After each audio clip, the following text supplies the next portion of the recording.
ሰላም ሰላም እግዚአብሔር አምላኽ ይውዝሐልኩም ክብራት ኣሕዋተይ ከመይ ትውዕሉ ከመይ ትቕንዩ ደሕና ዲኹም ኣነ እኳ ደሕና እየ እግዚአብሔር ኣምላኽ ይመስገን ኣለኹ ብምሕረት ኣምላኽ ለማዓንቲ ድማ ሕፅር ዝበለት ጥዕምቲ ዛንታ እየ ሒዘልኩም መፅኒኹ ሓደሽቲ ዝኾንኩም ላይክ ሳብስክራይብ ላገበርኩም ቤተሰብ ኮኑ ክብራት እየ ቤተሰብ ዝኾንኩም ድማ ከምቲ ልሙድ ምትውዓኹም ኣይፈለየና ላዋልክ እየ ክብራት እየ ኣርእስቲ እታ ዛንታ ድማ ምስ ተቆረፀ ዝለምዓት ፍቕሪ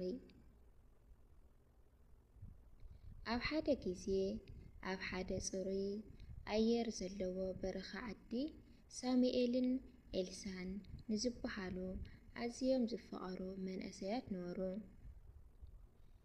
ፍቕሮም ከምቲ ኣብ ማእኸል ድሪ ዝበቐለ ዓውጅኦም ጽላለት ዝዘንግዕ ጨንኡ ዝጥዕም ሱር ዓሚቕ ነበረ።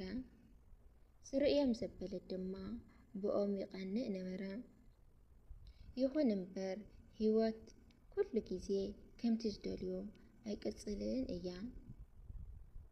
ምኽንያቱ ናይ ስድራቤት ግጭትን ዘይተደለየ ናይ ሳሳይ ወገን ምእታውን እቲ ጽኑዕ ዝመስል ዝነበረ ፍቕሮም ሓደጋ ኣጋጠሞ። ከምቲ ሓደ ጨካን ሰብ መፂኡ ንሓደ ዓውጅኦም ብሓደ መዓልቲ ዝቆርጾ ፍቕሮም እውን ብሓንሳብ ተቆረፀ። ሳሙኤል ናብ ስደት ኣምርሐ፣ ኤልሳ ድማ ኣብታ ዓዲ ቤና ተረፈት። እቲ ንዓመታት ዝተለምዐ ናይ ፍቕሮኦም ተቆሪፁ ጉንዲ ጥራይ ኮይኑ ተረፈ።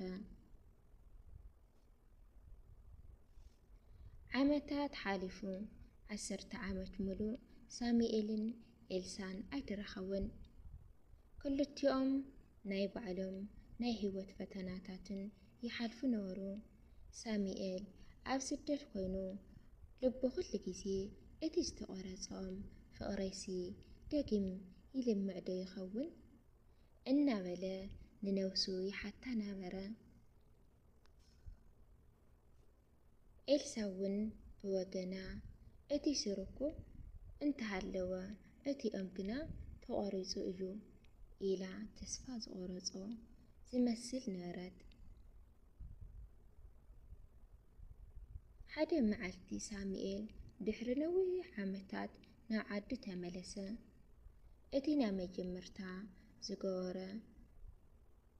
ዝገበረ ነበረ ናብቲ ቀደም ምስ ኤልሳ ዝራኸበሉ ዝነበረ ድሩ ምኻዱ እዩ ነይሩ። ኣብቲ ቦታ ምስ በፅሐ ንልቢ ብስንባደ መልአ። እቲ ቀደም ዓውጅኦም ዝነበረ ሕጂ ተቆሪፁ ጉንዲ ኮይኑ ጸንሐ። ልክዕ ከምታ ኣብ ምስሊ ዘላ ሓደ ዝሞተ ዝመስል ጉንዲ ስራቱ ኣብቲ መሬት ተዘርግሐ። ሳሙኤል ብጓሂ ተዋሓጠ፣ ፍቕርና እውን ከምዚ ጉንዲ ኮይኑ ተሪፉ ኢሉ ክበኪ ጀመረ። ይኹን እምበር ቆላሒሉ ክሪኢ ከሎ ኣብ ማእኸል እቲ ዝተቆረፀ ጉንዲ ሓንቲ ልምልም ዝበለት ንእሽተይ ቆፅሊ ጨላዳ ክትበቅል ረኣያ። እታ ቆፅሊ ኣዝያ ጽብቕቲ ቀጠልያ ዝሕብራ ተስፋ ዝመልኣ ነበረት። ኣብቲ ሰዓት እቲ ኤልሳ እውን ብኣጋጣሚ ናብታ ቦታ መፀት። ክልቲኦም ገፀ ንገፅ ተረኣዩ። ንነዊሕ ግዜ ስቕታ ነገሰ። ሳሙኤል ንኤልሳ ናብቲ ካብቲ ጉንዲ ዝበቐለት ቆፅሊ ኣመልከታ። ኤልሳ በላ ብሕሾኽታ እታ ኦም ተቆሪፃ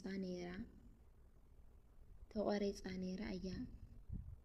ኩላትና ዝሞትና መሲልና ግን ስራ ገና ህይወት ስለ ዝኾነት እንያትልኪ ሓዳሽ ህይወት ትበቅል ኣላ። ፍቕርና እውን ከምኡ እዩ። እቲ ናይ ቀደም ስንብራት ኣሎ፣ እቲ ናይ ቀደም ቃንዛ ኣሎ። ግን ስርና ሓቀኛ ስለ ዝኾነ ከምቲ ቃንዛ ሓዲስን ዝበለጸ ፍቕሪ ክትበቅል ትኽእል እያ። ኤልሳ ንብዓታ እናሓበሰት እዚ ንእሽተይ ቆጽሊ ንኽትዓቢ ማይን ክንካነን የድልዮ እዩ። ሕጂ ግና እቲ ተስፋ ምህላው ጥራይ እኹል እዩ በለቶ። ካብቲ መዓልቲ እቲ ጀሚሮም ሳሙኤል ኤልሳ ነቲ ዝተቖረጸ ዝመስል ዝነበረ ፍቕሮም ተስፋ ብዘይምቑራጽ ደግማይ ከም ዝልምዕ ገርዎ። እቲ ሓድሽ ፍቕሪ ከምቲ ናይ ቀደም ኣይነበረትን። ዝያዳ ብስለት ዝመልኦ ካብ ገጋታት ዝተምሃርሉ ካብቲ ካብ ጉንዲ ዝበቐለት ተኽሊ ድማ ዝያዳ ጽንዓት ዘለዎ ነበረ። እነሆ ሒዘልኩም ዝመጻኹ ዛንታ እዚኣ ትመስል ክቡራት እየ። ብዙሕ ተማሂርና ንኾን ተስፋ ድማ ይገብር ብጣዕሚ ህይወት እያ ልትመረካ ብመንፈሳዊ ይኹን ብዓለማዊ ብጣዕሚ እያ ልትምህረካ ማለት እዩ። ብመንፈሳዊ ተኾይና ኣብነት ኣብ መንፈሳዊ ህይወት ክንወድቕ ንኽእል ኢና።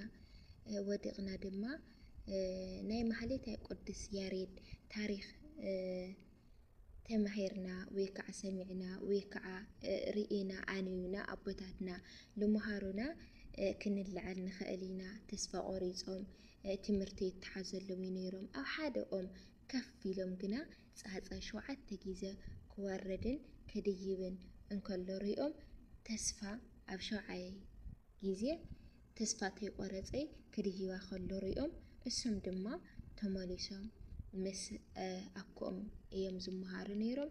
ትምህርቶም ቀፂሎም በረከቶም ይሕድረና። ኣብ ዓለማዊ ኮይድና ድማ ብዛ ቆፅሊ ማለት እዩ ብጣዕሚ ኣብ ፍቕሪ ዘለና ድዩ ኣብ ዝተፈላለየ ዓለም ኣሸኒፋትና ለላ ድማ ተስፋ ከይቆረፅና ክንትስእ ተስፋ ከይቆረፅና ድማ ዝኾነ ነገር ፈተና ኣብ ዓለም ዝመፀናስ ተስፋ በቃ ተስፋ ክንቆርፅ ሓምዘይብልናስ ብጣዕሚ ምሂራትና ትኾን። ኣነ እኳ እንደየናይ ግን ከዓ ዞ ፅሑፍትኡ ዞ ጫውፍቱ ሒዝካዮ ብጣዕሚ እዩ ዝርድአና። ተስፋ ዘይብሉ ህይወት ክንወድቕ ኢና ኣብ ህይወትና ኣብ መጻኢና ኣብ ስራሕና ግና ተስፋ ትዕግስቲ ክህልወና ኣለዎ። ተስፋ ክንቆርፅስ የብልናይ። ብንእሽተይ ነገር ኢና ንምሃር ብንእሽተይ ነገር ድማ ንስበር ኢና። ዘለዓበይት ድማ ተስፋ እያ ክቡራተየ ተስፋ ክንቆርፅ ይኹን የብልናይ። እግዚአብሔር ኣምላኽ ድማ ተስፋ ይሃበና ተስፋ ይምልአና ሓቀኛ ፍቕሪ ድማ ይሃበና እግዚአብሔር ኣምላኽ ክቡራተየ። ኣዳመይ ትኾነኒ ዶ ንጉስ ልበይ ትኾነኒ ዶ ከም ልበይ ዝሓስቦ ንገፀይ ጠሚቱ ንውሽጠይ ዘንብቦ ቅኑዕ ፃዕዳ ልቦ ኣበር ዘይርከቦ ጥዑም ፍቕሪ ንውሽጠይ ዝምግቦ። ኣብቲ ቅኑዕ መስመር መንገዲ ናይ ህይወት ስንቂ ዝሓዝለሉ መእተዊ ናብ ገነት ሓደ ኣካል ኮይንና ፀኒዕና ብፍቕሪ ትኾነኒ ዶ መራሒናወ ዓወት ቅንዕና ዝወነነ ጽኑዓዊ እምነቱ ብሓቂ ዝነብር ሓሰት ዘይፈቱ ለዋሕልንኡ መኽበረ ንግስቱ ድልየተይ ዝፈልጥ ንገፀይ ጠሚቱ። ከምቶም ወለድና ጽኑዓዊ እምነቱ መሬት ከይበርሀት ትወስድ ናብ ቤቱ ደወል ቤተ ክርስቲያን ምስ ሰምዐ እዛኑ መሪሕኻ ትወስድ ሰይፍ ከብቃድመ ናብ ቤቱ። ንስኻ መሪሕኻ ኣነ ድድሕሪኻ ኣነ ንግስትኻ ንጉሰይ ባዕልኻ። ብኣምላኽ ዝፍቶ ብሓጎስ መሰረት ኣቕኒዑ ዝወስድ ናብ መንገዲ ህይወት። ሕልሚ ውሽጢ ልበይ ኣባኻ ዝረኽቦ ዕግበት ናይ ነፍሰይ ናይ ምንባረይ መኽሰብ ናይ ልዑል ፈጣሪ እዳዊ ዝዘርግሕ ትኾነኒ ዶ እግዚአብሔር ዝፈርሕ ናይ ልዑል ፈጣሪ እዳዊ ዝዘርግሕ ትኾነኒ ዶ እግዚአብሔር ዝፈርሕ።